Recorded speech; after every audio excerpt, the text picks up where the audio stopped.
On est dans une situation où c'est ce que vous dites qui renforce l'extrémisme. Quand vous dites que l'immigration pose un problème, il faut aussi parler des avantages de l'immigration. Parce que moi, quand je travaille en France, je paye mes impôts ici. Donc les étrangers qui sont là, il y a une partie qui peut travailler et envoyer au pays aider. La majorité paye ses impôts, s'installe dans vos pays, enrichit vos pays. Donc ce sont des citoyens productifs. Après, il faut voir, il y a une minorité qui vient, il y a des morts, certes. Mais je voulais souligner une chose. Le discours que vous avez, il est encore légitime tant que l'Afrique restera muette. Et moi, aujourd'hui, je voulais m'indigner pour le silence de l'Union africaine. Les gens là qui meurent sur les plages, et je mesure mes mots, si c'était des Blancs, la terre entière serait en train de trembler. Ce sont des Noirs et des Arabes. Alors eux, quand ils meurent, ça coûte moins cher. Ici, j'étais venu en 2008 et j'avais dit, l'Union européenne, avec ses flottes de guerre, avec son économie, je vous dis une chose, si on voulait attaquer nos pays ici en Occident, il y aurait des moyens de se défendre. Donc si on voulait sauver les gens dans l'Atlantique, dans la Méditerranée, on le ferait. Parce que les moyens qu'on a mis pour Frontex, on aurait pu les utiliser pour sauver les gens. Mais on attend qu'ils meurent d'abord. C'est à croire que le laisser mourir est même un outil dissuasif. Et je vais vous dire une chose, ça ne dissuade personne. Parce que quelqu'un qui part et qui envisage l'éventualité d'un échec, celui-là peut trouver le péril absurde et donc l'éviter. Mais celui qui part pour la survie, qui considère que la vie qu'il a à perdre ne vaut rien, eh bien celui-là, sa force est inouïe, parce qu'il n'a pas peur de la mort. C'est exactement pourquoi il faut fermer des frontières complètement. Il faut sauver l'Afrique et sauver l'Europe. Vous ne pourrez pas rester comme vous ne resterez pas comme des poissons rouges dans la forteresse européenne. La crise actuelle nous a démontré ça.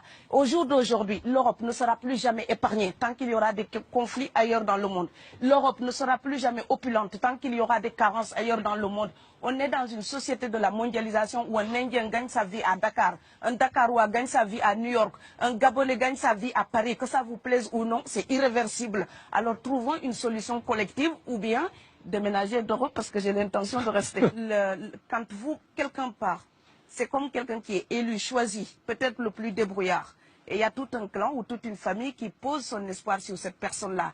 Monsieur, là, je vous vois bien habillé, bien nourri. Si vous étiez affamé chez vous, peut-être que votre famille serait ravie d'imaginer que vous pourriez aller gagner de quoi faire vivre les autres. Donc c'est aussi une solidarité qui est en œuvre. On laisse partir quelqu'un, on compte sur lui. Vous allez me laisser terminer.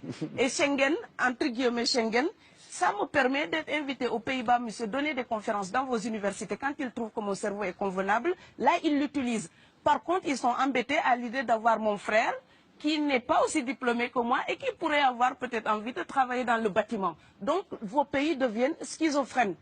On ne peut pas trier les gens comme ça avec les étrangers utiles et les étrangers néfastes. Et la deuxième chose que je veux dire aussi, c'est que les Européens, là, on voit des Africains qui viennent, d'accord? Ce mouvement, ce déplacement de population, on le voit. Mais on ne voit pas le mouvement des Européens allant vers les autres pays. Alors celui-là, c'est le mouvement des puissants, ceux qui ont l'argent, ceux qui ont le bon passeport. Donc vous allez au Sénégal, vous allez au Mali, vous allez dans n'importe quel pays du monde, au Canada, aux États-Unis, partout où je vais, et je voyage tout le temps, je croise des Français, des Allemands, des Hollandais. Je les rencontre partout sur cette planète parce qu'ils ont le bon passeport. Donc, comme avec l'exotisme, l'Europe s'était arrogé le précepte unique, unilatéral, de l'exotisme. Les autres sont exotiques. Alors que pour quelqu'un de mon village, il n'y a rien de plus exotique que quelqu'un d'Amsterdam. Maintenant, pour l'étranger aussi, pour les voyages des temps modernes avec la mondialisation, quand les pauvres viennent vers vous, il y a des mouvements de foule qu'il faut bloquer. Mais quand vous, avec votre passeport et avec toutes les prétentions que cela donne, vous débarquez dans les pays du tiers-monde, là, vous êtes en terrain conquis. Donc, on voit les pauvres qui se déplacent, on ne voit pas les riches qui investissent dans nos pays. L'Afrique se développe en taux entre 5 et 10%. Ce n'est plus de la progression, c'est de la surchauffe.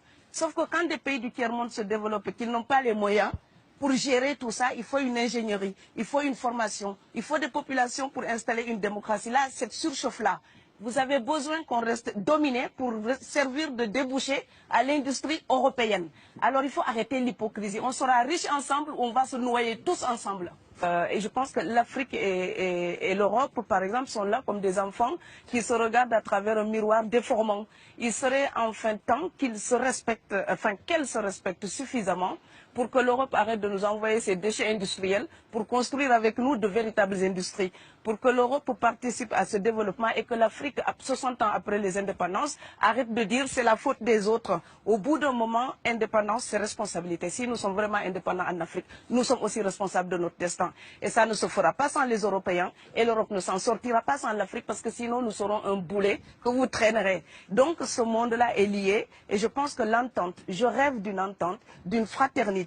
Oui, je sais, ça fait bisounours. Mais il me faut garder cette utopie-là pour garder le courage d'écrire toutes les nuits. Parce que j'ai fait le vent de l'Atlantique il y a bientôt 12 ans.